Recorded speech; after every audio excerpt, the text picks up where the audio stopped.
Welcome to special analysis. నేను రమా మండవ. ఈరోజు అనాలిసిస్లో భాగంగా మనం తీసుకోబోతున్న టాపిక్ ఏంటంటే, నేను నమ్మిన వాళ్ళే నాకు వెన్నుపోటు పొడుస్తూ ఉన్నారు అని చెప్పి జగన్మోహన్ రెడ్డి ఆవేదన పడుతున్నారు. అసలు ఆయన ఆవేదనకు కారణం ఏంటని చెప్పేసి నేను టైటిల్ పెట్టడం జరిగింది. ఆ అంశం గురించి మనం డిస్కస్ చేద్దాం. ఇక్కడ చూసినట్లయితే జగన్మోహన్ రెడ్డికి ఎమోషన్స్ ఉండవా అంటే ఉంటాయి. ఎందుకంటే ఆయన కూడా మానవ మాతృడే, వీటన్నిటికీ అతీతుడేం కాదు. అయితే మొన్నటి ఎన్నికల్లో జగన్మోహన్ రెడ్డి ప్రతిపక్షానికి పరిమితమయ్యాడు. 11 సీట్లకు పరిమితమైన దగ్గర నుంచి ఆయన ఫాలో అవుతున్న కొన్ని విధానాలు కానీ, అదేవిధంగా ఆయన బిహేవియర్‌లో ల్యాప్సెస్ గానీ, అండ్ వన్ మోర్ ఏంటంటే ఆయన మాట్లాడుతూ డెలివర్ చేస్తున్న కొన్ని డైలాగ్స్ గానీ, జగన్మోహన్ రెడ్డి ఎక్కడా మారలేదు అనే అంశాన్ని జనంలోకి తీసుకెళ్తా ఉన్నాయి. మాటకు ముందు జగన్మోహన్ రెడ్డి ఏం చెప్పేవారు గతంలో, ఆయన ముఖ్యమంత్రిగా ఉన్నప్పుడు ఏ స్పీచ్ ఇచ్చినా ఆ స్పీచ్‌లో స్టార్టింగ్ మీరందరూ ఒకసారి క్రాస్ చెక్ చేసుకోవచ్చు. నేను 35 ఏళ్ల పాటు సీఎంగా ఉంటాను. మా నాన్నలాగే ప్రతి ఇంట్లో కూడా నా ఫోటో ఉండాలి అని చెప్పాడాయన. 35 ఏళ్ళు సీఎంగా ఉండాలనుకుంటే అలాంటప్పుడు ఆ 5 ఏళ్ల పాటు జగన్మోహన్ రెడ్డి అలా పరిపాలన చేయాల్సింది కాదు. కనీసం తన నాన్నలాగన్నా కొంతలో కొంతన్నా ప్రజలకు ఒక భరోసా కల్పించాల్సింది.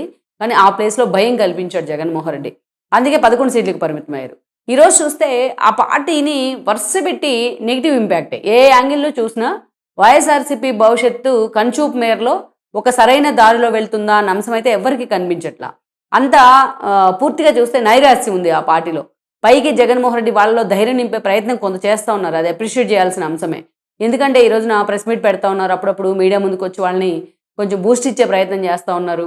ప్రభుత్వం వైపు నుంచి పీపీపీ మోడల్ లాంటి అంశాల మీద అంత క్లారిటీ ఉన్నా సరే ఏదో హడావిడి చేసే ప్రయత్నం చేశారు కోటి సంతకాల రూపంలో. ఏదో ఇలాంటి చిన్న చిన్నవి చేస్తూ క్యాడర్‌లో బూస్ట్ నింపుతున్నారు. కానీ నేతలెక్కడ?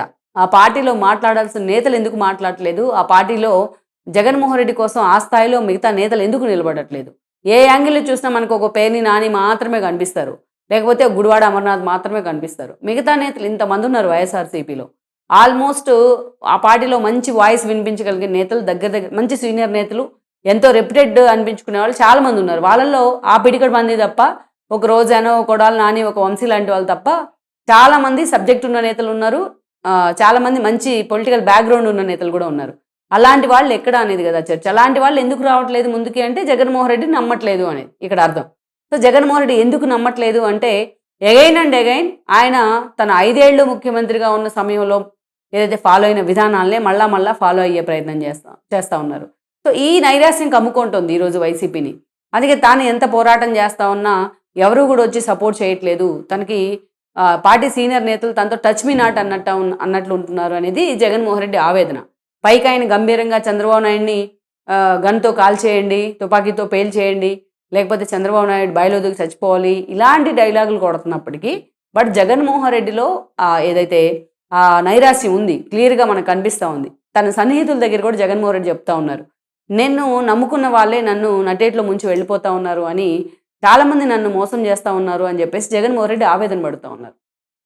నువ్వు కష్టకాలంలో వాళ్ళకి నిజంగా నువ్వు అండగా నిలబడి ఉంటే నిజాయితీగా ఇవాళ ఎవరు కూడా నేను వదిలేసి వెళ్ళిపోయే వాళ్ళే కాదు. ఒకవేళ వాళ్ళు వెళ్ళిపోయినా ఈరోజు వాళ్ళ గురించి అంత బాధపడాల్సిన సందర్భం వచ్చేది కాదు. ఇక్కడ నేను కొన్ని అంశాలను జగన్మోహన్ రెడ్డి గుర్తు చేసుకోను. జగన్మోహన్ రెడ్డి అంత స్థాయిలో ఎవరిని నమ్మారు అంటే ఇక్కడ మనం ఒకటి చెప్పుకుందాం. మోపిదేవి వెంకటరమణ ఫస్ట్ చెప్పుకోవాల్సింది ఆయన గురించి. ఆ మోపిదేవి వెంకటరమణకి జగన్మోహన్ రెడ్డి పార్టీలో ఓడిపోయినా సరే ఆయన అధికారంలోకి వచ్చిన సమయంలో ఆయన ఎమ్మెల్సీ ఇవ్వడం జరిగింది. మంత్రి పదవి కూడా ఇచ్చారు. ఈరోజు మంత్రి పదవి ఇచ్చినా సరే ఆ తర్వాత ఎమ్మెల్సీని రద్దు చేశారు. సిఆర్డీఏ చట్టాన్ని రద్దు చేసే క్రమంలో ఆ రోజు కౌన్సిల్లో టీడీపీకి బలం ఉంది కాబట్టి టీడీపీ ఒప్పుకోలేదు. ఆ కోపంలో కౌన్సిల్‌నే రద్దు చేద్దాం అనుకున్నారు. సో దాన్ని తండ్రి రిస్టోర్ చేసిన కౌన్సిల్ తానే రద్దు చేసే ప్రయత్నం చేశారు. దెన్ అక్కడ మనం చూసినట్లయితే సో ఆ రోజున కౌన్సిల్ రద్దు చేయాలనుకున్నారు కాబట్టి వీళ్ళ మంత్రి పదవులకు రాజీనామా చేయించారు. మంత్రులు ఎమ్మెల్సీలు అయ్యి మంత్రులు అయ్యారు కాబట్టి పిల్లి సుభాష్‌ను అండ్ మోపిదేవిని. వాళ్ళిద్దరూ కూడా మంత్రి పదవులకు రాజీనామా చేశారు. ఎమ్మెల్సీ పదవులు కూడా రద్దయిపోయినాయి. అందుకని వాళ్ళకి పాపం రాజ్యసభ టికెట్ ఇచ్చారు ఇద్దరికీ కూడా. అయితే అలాంటి మోపిదేవి అలా పార్టీ ఓడిపోయిందో లేదో ఆయన వెళ్ళిపోయి ఆయన ఏదైతే టీడీపీలోని చేరడం జరిగింది. ఈరోజు ఆయన సీటే వెళ్ళి సానా సతీష్‌కి ఇచ్చున్నారు. ఆయన రాజీనామా చేశారు రాజ్యసభకి. అలాంటి నేతలు చాలామంది ఉన్నారు. ఒక ఆళ్ళ నాని. ఆళ్ళ నాని లాంటి వాళ్ళని పార్టీలోకి వచ్చిన తర్వాత ఆయన వైఎస్‌కి ఒక స్ట్రాంగ్ ఫాలోయర్. అలాంటి ఆళ్ళ నాని పార్టీలోకి వచ్చిన తర్వాత జగన్మోహన్ రెడ్డి మొన్నటి ఎన్నికల్లో ఆయనకు మంత్రి పదవి ఇచ్చారు. ఏదైతే 2019లో అధికారానికి వచ్చిన తర్వాత. అలాంటి ఆళ్ళ నాని ఈరోజు జగన్మోహన్ రెడ్డితో లేరు. అదేవిధంగా చూస్తే ఇంకా అలాంటి వాళ్ళు ఎంతోమంది ఉన్నారు వైఎస్ఆర్‌సీపీలో. ఒక ఆర్‌కే జగన్మోహన్ రెడ్డి మాట నమ్ముకొని మంగళగిరిలో లోకేష్‌ని ఓడించడం కోసం చాలా కష్టపడ్డారు. వన్స్ ఆ రోజు చూస్తే అమరావతి రైతులకు వ్యతిరేకంగా, ప్రభుత్వానికి వ్యతిరేకంగా తన సొంత డబ్బులు ఖర్చు పెట్టుకొని ఆల్మోస్ట్ ఒక 100 కేసులు వేసి ఉంటారు. అలాంటి ఆర్కే లాంటి వాళ్ళు ఈరోజు పార్టీలో లేరు. ఉన్నా లేనట్టే అనుకోవాలి. మధ్యలో కాంగ్రెస్కి వెళ్తే బలవంతంగా తీసుకొచ్చారు కానీ ఈరోజు ఉన్నా లేనట్టే. ఎక్కడో శ్రీకృష్ణదేవరాయలను తీసుకొచ్చి లావురత్తయ్య కొడుకు శ్రీకృష్ణదేవరాయలను తీసుకొచ్చి టికెట్ ఇచ్చారు, ఎంపీని చేశారు. ఈరోజు ఆయన లేడు. కోటంరెడ్డి లాంటి వాళ్ళకి ఆయన పదవులు ఇవ్వడం జరిగింది, ఎమ్మెల్యే పదవులు ఇచ్చి ఎమ్మెల్యే వాళ్ళు లేరు ఈ రోజున. అంతేకాదు తాను ఎంతో నమ్మకం పెట్టుకున్న ఒక వేమిరెడ్డి ప్రభాకర్ రెడ్డి ఈరోజు లేరు జగన్మోహన్ రెడ్డితో. పార్టీ కోసం రాక్ సాలిడ్గా నిలబడ్డారు ఆయన, ఆర్థికంగా అన్ని విధాలు అండగా నిలబడితే అలాంటి వేమిరెడ్డి ఈరోజు పార్టీలో లేరు. అదేవిధంగా ఒక సాయిరెడ్డి, విజయసాయిరెడ్డి ఏ స్థాయిలో కష్టపడ్డారు జగన్మోహన్ రెడ్డి కోసం. నిన్న మొన్న ఆయన చెప్తా ఉన్నారు, నేను పాలేరుగా పనిచేశాను జగన్మోహన్ రెడ్డి కోసం అని చెప్పేసి. నిజంగా అంతే పనిచేశారు ఆయన. తాను రాజ్యసభ సభ్యుని చేశారు కాబట్టి జగన్మోహన్ రెడ్డిని ముఖ్యమంత్రిని చేయడమే నా టార్గెట్, జీవిత లక్ష్యం అన్నట్టు పనిచేసేవాళ్ళు. అంత బెస్ట్ లైజనర్గా పేరుంది విజయసాయిరెడ్డికి. అలాంటి విజయసాయిరెడ్డి ఈరోజు జగన్మోహన్ రెడ్డితో లేరు. అంతేకాదు ఒక కొణతాల రామకృష్ణకి ఎంత రెప్యుటేషన్ ఉంది ఆయనకి రాజకీయాల్లో, నిజాయితీ పరుడుగా. అంతేకాదు వైఎస్కి ఒక అనుంగు ఫాలోయర్గా పేరుంది. అలాంటి కొణతాల రామకృష్ణ ఈరోజు జగన్మోహన్ రెడ్డితో లేరు. ఇలా చెప్పుకుంటూ పోతే కొండ విడిచాంతాడు అవుతుంది ఈ లిస్ట్ అంతా కూడా. అంతకంటే ముందు ఒక మైసూరారెడ్డి, అంతకంటే ముందు ఒక కొండా సురేఖ. ఈరోజు పిల్లి సుభాష్ లాంటి వాళ్ళు ఉన్నా జగన్మోహన్ రెడ్డితో, ఆ జగన్మోహన్ రెడ్డితో ఎందుకున్నామని బాధపడుతున్న పరిస్థితి. ఎప్పుడు తిరుగుబాటు జెండా ఎగరేస్తారో తెలియని పరిస్థితి. ఇక తాను చంద్రబాబు నాయుడు మీద కోపాన్ని ఎలాగైనా సరే ఎక్స్ప్లోర్ చేసే ప్రయత్నంలో ఒక వంశీ లాంటి వాళ్ళని, ఒక కొడాలి నాని లాంటి వాళ్ళని రెచ్చగొట్టారో జగన్మోహన్ రెడ్డి చంద్రబాబు నాయుడు మీదకి వదిలితే ఈరోజు వాళ్ళు కేసులు పడిన తర్వాత ఎక్కడ నోరెత్తే పరిస్థితి లేదు వాళ్ళిద్దరూ కూడా. ఈ రోజున గతంలో తాము చేసిన తప్పులకే ఈరోజు కుమిలిపోతూ ఉన్నారు. సో ఇంతమందిని జగన్మోహన్ రెడ్డి నమ్ముకున్నారు. జగన్మోహన్ రెడ్డి నమ్మి వాళ్ళకి టికెట్లు ఇచ్చారు, వాళ్ళకి పదవులు ఇచ్చారు, అనేక రకాలుగా ఇచ్చేశారు. కానీ వాళ్ళు ఎవ్వరు కూడా జగన్మోహన్ రెడ్డితో లేరు ఈ రోజున.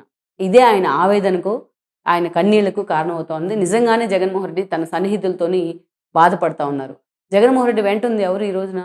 డే 1 వీళ్ళంతా నేను చెప్పిన వాళ్ళంతా మెజారిటీ మధ్యలో వచ్చిన వాళ్ళు ఉన్నారు వీళ్ళల్లో. కానీ జగన్మోహన్ రెడ్డితో ఈరోజు ఎవరున్నారు?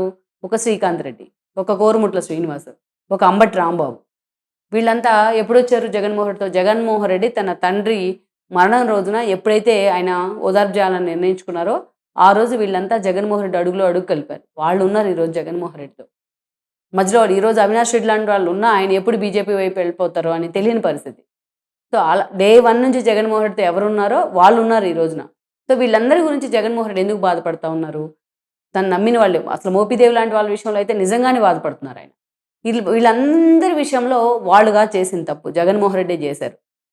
వాళ్ళు కూడా జగన్మోహన్ రెడ్డి పార్టీ కోసం ఎంతో కొంత వాళ్ళు ఉపయోగపడ్డ వాళ్ళే. కానీ వాళ్ళ అసంతృప్తికి అసలు కారణం ఏంటి అని 5 ఏళ్ల పాటు జగన్మోహన్ రెడ్డి కనుక్కునే ప్రయత్నం చేశారా? ఈ కాన్షియన్స్లో ఉన్న వాళ్ళని తీసుకెళ్ళి నైట్ వేరే కాన్షియన్స్లో పెడితే అతని రాజకీయ జీవితం ఏం కావాలని జగన్మోహన్ రెడ్డి ఆలోచన చేసే ప్రయత్నం చేశారా?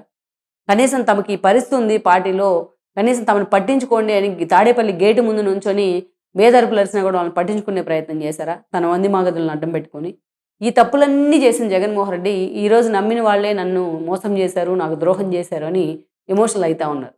ప్రెస్ మీట్ పెట్టాలని కనీసం జగన్మోహన్ రెడ్డి ఈరోజు తిడతా ఉంటే ఆయన ప్రత్యర్థులు పట్టుమని 10 మంది నేతలు లేరు ఆయన పక్కన ఈరోజు మాట్లాడడానికి. అందుకే చెప్తారు, విజయానికి తండ్రులు ఎక్కువ మంది ఉంటారు, విజయాన్ని ఓన్ చేసుకునే వాళ్ళు ఎక్కువ మంది ఉంటారు, అపజయానికి దూరం పెట్టేవాళ్ళు ఉంటారు అందరూ. కాలం మంది కాకపోతే తాడే పామే కరుస్తుందని చెప్తారు పెద్దవాళ్ళు. ఈ రోజుకి జగన్మోహన్ రెడ్డి ఆ పరిస్థితి. ఎందుకంటే అధికారం అండ చూసుకొని ఆ రోజు ఆ ఎమోషనల్ బాండింగ్ ఎప్పుడైతే ఆయన మిస్ అయ్యారో నేతలతో, వాళ్ళు పార్టీతో ఉన్న బాండింగ్ని కూడా మిస్ అయ్యారు. జగన్మోహన్ రెడ్డి తమకేం చేశారు, తమను ఎక్కడ పెట్టాడు తీసుకొచ్చి అనే విషయాన్ని కూడా వాళ్ళు మర్చిపోవడం జరిగింది. నేను ఇంకా కొద్దిమంది పేర్లు చెప్పాను.